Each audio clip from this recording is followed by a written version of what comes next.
2022 के यूपी विधानसभा चुनाव के नजदीक आते ही हर पार्टी के मन में करो या मरो की स्थिति पैदा हो गई है। ऐसे में प्रत्याशियों के मन में क्या चल रहा है, ये जानने वाली बात होगी। नमस्कार, मैं हूँ आस्था तिवारी और आप देख रहे हैं न्यू राइजिंग इंडिया।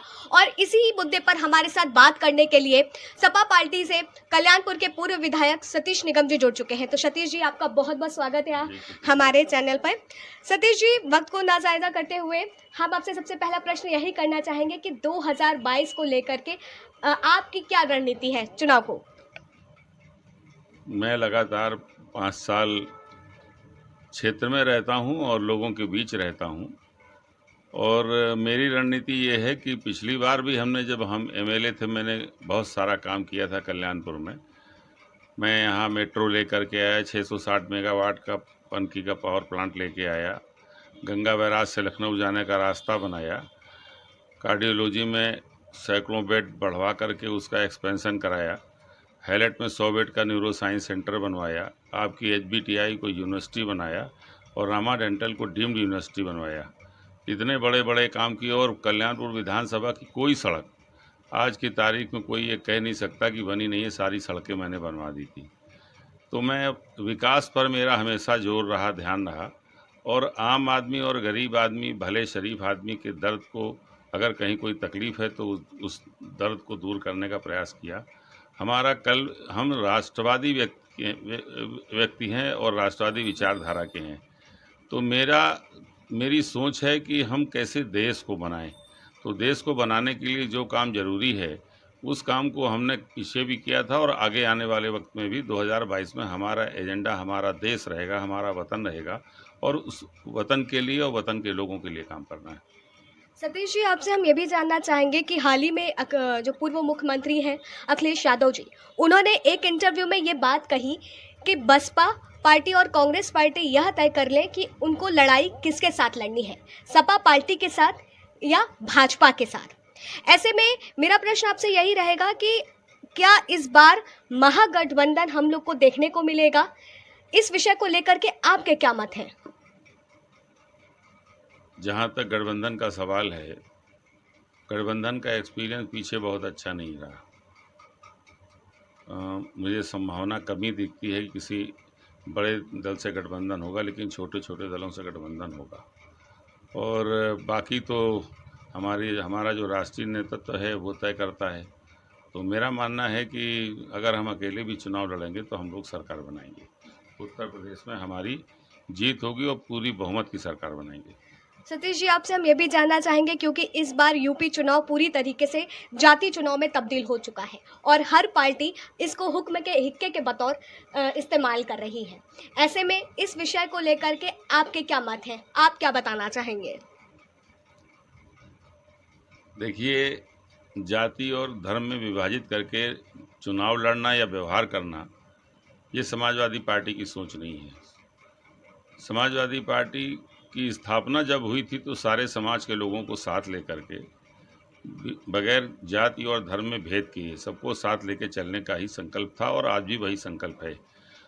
और समाजवादी पार्टी देश के लिए जो दबे हैं, कुचले हैं, गरीब हैं, मजदूर हैं, किसान हैं, हमारे नौजवान हैं, उनके लिए काम करना चाहती है और पीछे भी बहुत सारे काम किए हैं। किसानों के लिए बहुत सारे काम किए, नौजवानों को रोज़गार से लगाकर लैपटॉप बांटने तक, उनको कापी किताबें, शिक्षा खुद इंटरमीडिएट तक तो सारे बच्चों को शिक्षा फ्री थी सरकारी स्कूलों में और आप बेटियों को ग्रेजुएशन तक शिक्षा फ्री थी। तो ये समाजवादी पार्टी की सोच है कि अच्छी शिक्षा मिलनी चाहिए। आम आदमी, गरीब आदमी को जो अपना इलाज नहीं करा सकता उसको भी अच्छी चिकित्सा सुविधा मिलनी चाहिए और साथ ही साथ जो सिविक फैसिलिटीज़ हैं, सड़क, पानी, बिजली, वो भी मिलना चाहिए। सिक्योरिटी, सुरक्षा। आपसे भी जानना चाहेंगे कि ऐसा भी कहा जाता था कि जब सपा पार्टी सत्ता में थी तब गुंडा राज बहुत देखा जाता था, उसको लेकर के आप क्या कहेंगे?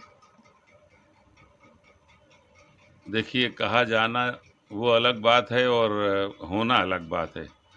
बहुत बड़े बड़े नारे भारतीय जनता पार्टी के आए थे कि बहुत हुई अब की महंगाई की मार, अब की बार भाजपा सरकार। तो महंगाई कहाँ से कहाँ पहुँच गई और आज जो है कड़वा तेल जो 60-70 रुपये किलो मिलता था, आज 200 रुपये किलो बिक रहा है। महंगाई चरम पर पहुंच गई। हमारी बेटियां सड़क पर सुरक्षित नहीं हैं। बहुत सारे भारतीय जनता पार्टी के लोग ही उसमें इन्वॉल्व हैं।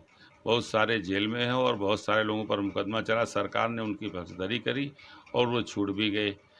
तो मेरा मानना है कि जो खुद गुंडा है और दूसरी बात, जो प्रदेश की सत्ता में बैठा हो उसके खिलाफ खुद जब दर्जनों मुकदमे हों हैं, तो ये मान लेना चाहिए कि ये गुंडा राज क्या ख़त्म करेंगे, जिनके नाम पर खुद तमाम जो है अपराध लिखे हैं।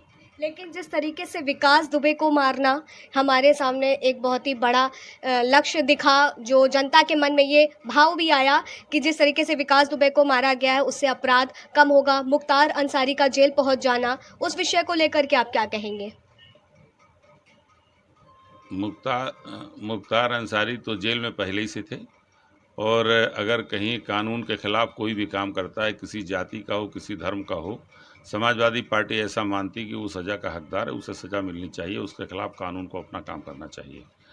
नंबर एक बात। नंबर दूसरी बात, जहाँ तक विकास दुबे की बात आप कर रही हैं, विकास दुबे का इनकाउंटर जो किया गया वो कैसे किया गया, ये पूरी दुनिया से छिपा नहीं है।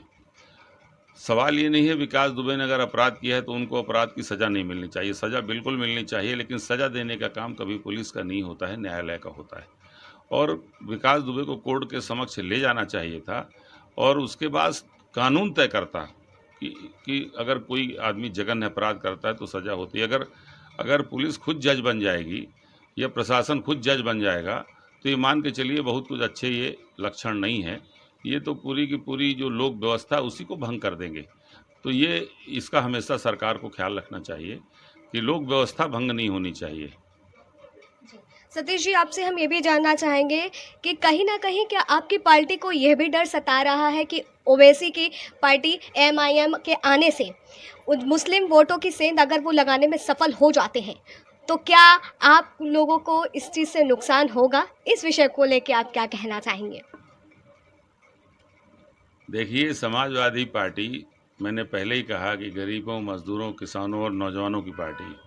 हमारा राष्ट्रीय नेतृत्व अखिलेश यादव भी नौजवान है, और याद रखिएगा कि नौजवान ही ऐसा है जो देश को सही दिशा दे सकता है। और समाजवादी लोग डरने वाले नहीं हैं, संघर्ष करने वाले लोग हैं। डरने वाले लोग वो होते हैं जो अंदर बहुत एसी कमरे में रहते हैं या जो है दूसरों के ऊपर निर्भर रहते हैं, वो डरते हैं।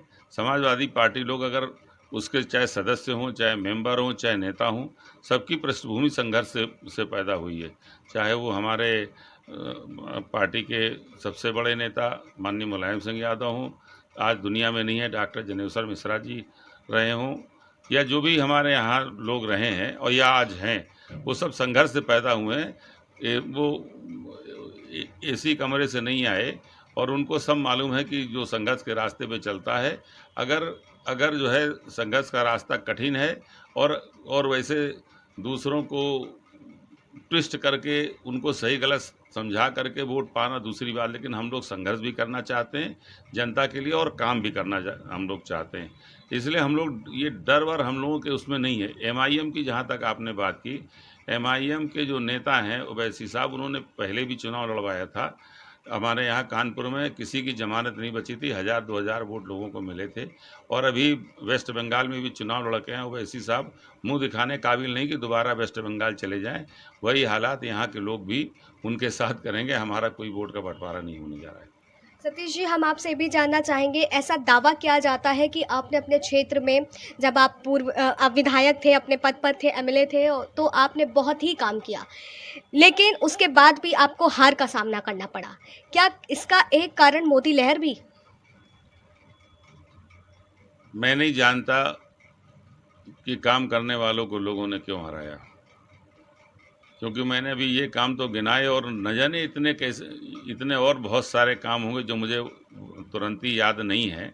लेकिन मैंने कहा ना कि हमारी विधानसभा का क्षेत्र एक कोने से जहाँ तक शुरू होता है और जहाँ आखिरी तक जाता है, अंतिम छोर तक मैंने लगभग सभी सड़कें बनवा दी, गलियाँ बनवा दी, और बड़े बड़े काम जो आपको गिनाए वो काम भी हमने कराए।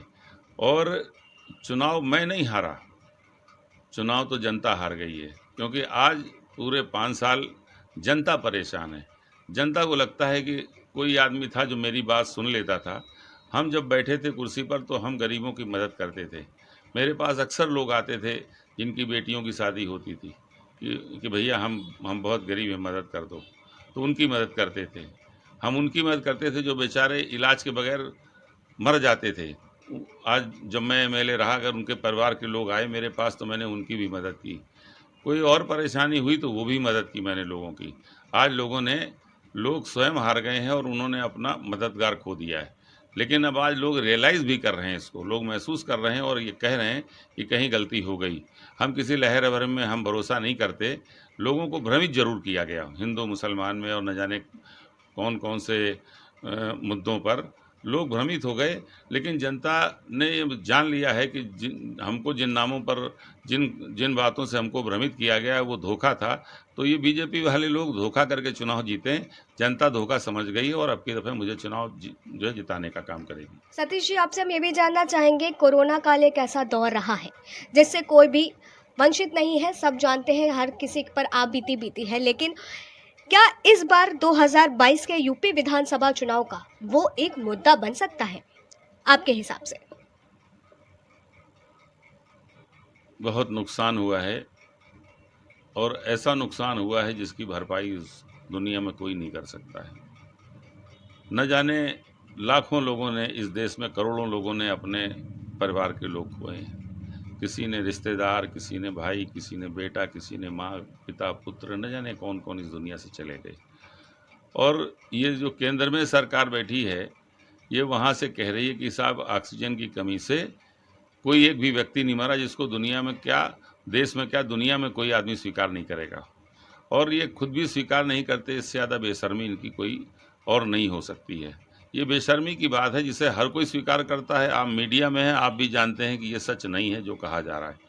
मेरा मानना है, मैंने पहले ही कहा कि जनता जान गई है। इनको जिस वक्त इनको व्यवस्था करनी चाहिए थी कि यहाँ पर अगर बेड की कमी है तो कैसे बेड की कमी को दूर करें, ऑक्सीजन की कमी है तो ऑक्सीजन की कमी को दूर करें, सिलेंडर लोगों को अवेलेबल कराएं। जिस वक्त यहाँ पर व्यवस्था के लिए लगना था, उस वक्त व्यवस्था के लिए न लग करके वेस्ट बंगाल का चुनाव लड़ने चले गए, है ना। ये बहुत ख़राब बात है। और वही नहीं चले गए, हमारे देश के बड़े नेता भी चले गए, प्रदेश वाले भी बड़े नेता चले गए और पूरे प्रदेश के और देश के नेताओं को भी वहाँ ले गए। सवाल ये पैदा होता है, ये लावारिस देश नहीं था। इस देश की जनता ने आपको बड़ी बड़ी कुर्सियों पर बैठाला था, प्रधानमंत्री बनाया था, मुख्यमंत्री बनाया था।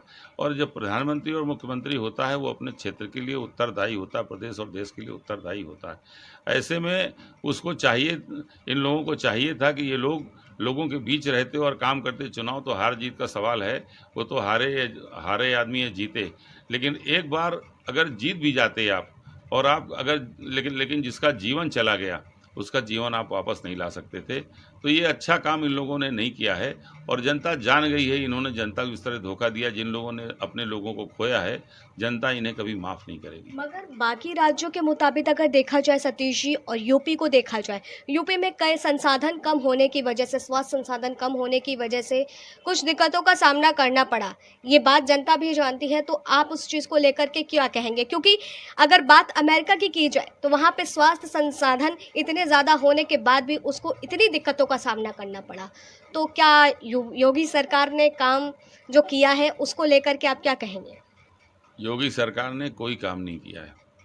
ये सबसे अच्छी बात यह है कि हम लोग जिस एटमॉस्फेयर में रहते हैं अपने देश में, जिन परिस्थितियों में रहते हैं, न जाने कितनी गंदगी, कितनी ऐसी चीज़ें जो शरीर के लिए नुकसानदायक हैं, हम लोग इन सब माहौल में रहने के लिए आदी हैं। इसलिए हम लोग का इम्यून सिस्टम इतना मजबूत है कि हम उसे इस तरीके से फेस कर पाए। वरना सरकार का सिस्टम तो पूरी तरह से कोलैप्स था। सरकार के पास तो बेड तक नहीं थे, ऑक्सीजन नहीं थी, सिलेंडर नहीं थे। तो ये अगर कहना कि साहब कोई पीठ अपनी ठोक रहा है कि नहीं साहब हमने जो है कंट्रोल कर लिया या हमने बहुत कुछ कर दिया, तो केवल ये झूठी तीरंदाजी है, कोई मतलब नहीं है। सरकार बिल्कुल कोरोना के मुद्दे पर बिल्कुल कंप्लीट फेल थी, पूरी तरह से फेल थी और सरकार पूरे कोरोना काल में झूठ बोलती रही जनता से। सतीश जी, आखिरी सवाल और सबसे अहम सवाल, पूर्व मुख्यमंत्री अखिलेश यादव जी का कल्याण सिंह की अंतिम यात्रा में ना पहुंचना, क्या इसके पीछे 2022 का यूपी विधानसभा चुनाव भी एक कारण रहा है। इसको लेकर के आपकी क्या कहना चाहेंगे, आपकी क्या मत है इस विषय पर? देखिए, ये सब्जेक्ट हमसे जुड़ा तो है नहीं, हमारे राष्ट्रीय अध्यक्ष जी से जुड़ा है। मुमकिन है कि कोई ऐसी परिस्थिति रही हो, सेहत अच्छी ना रही हो, कोई व्यक्तिगत कारण हो जिसकी वजह से कभी-कभी होता है कि हमें वायरल हो गया, हम जाने की स्थिति में नहीं हैं और बहुत सारी दिक्कत होती है। तो क्या व्यक्तिगत परेशानी है मेरे संज्ञान में नहीं है और मेरा मानना है कि कल्याण सिंह जी तो हमारी पार्टी में भी आए हैं, बहुत दिन हमारी समाजवादी पार्टी में भी रहे हैं, राष्ट्रीय क्रांति पार्टी के को लेकर के आए थे हमारे साथ, हमारे नेता माननीय मुलायम सिंह यादव के साथ भी उन्होंने काम किया है। तो मेरा मानना है कि उनके प्रति संवेदना और दुख निश्चित रूप से होगा। हम भी दुखी थे उनके मरने से, अच्छा तो नहीं लगा और हमने तो लिखा भी, हमने तो ट्विटर पर भी हमने लिखा और फेसबुक पर भी चला कि हम दुखी हैं। तो जो और वो अच्छे नेता थे, उनके लिए हर किसी को दुखी होना भी चाहिए। प्रदेश का उन्होंने नेतृत्व किया था, निश्चित रूप से हमारे नेता भी दुखी होंगे, लेकिन कोई अपनी उनकी व्यक्तिगत मजबूरी हो सकती है, शारीरिक कोई हो सकती है, कुछ और दूसरी कहीं कुछ हो सकते हैं कारण जिसकी वजह से वो ना पहुंच पाए हों, लेकिन निश्चित रूप से उनकी मंशा ऐसी नहीं रही होगी, वो भी दुखी रहे होंगे। तो ये थी खास बातचीत सतीश निगम जी के साथ में, जहां पे उन्होंने कई सवालों के अहम जवाब दिए हैं। हम सबको बताया है कि उनके मन में क्या चल रहा है और हम सभी ने जाना कि सपा प्रत्याशी के मन में क्या कुछ है। तो अब देखना होगा 2022 की सत्ता किसके हाथ। कैमरा पर्सन अमृतांश के साथ आस्था तिवारी।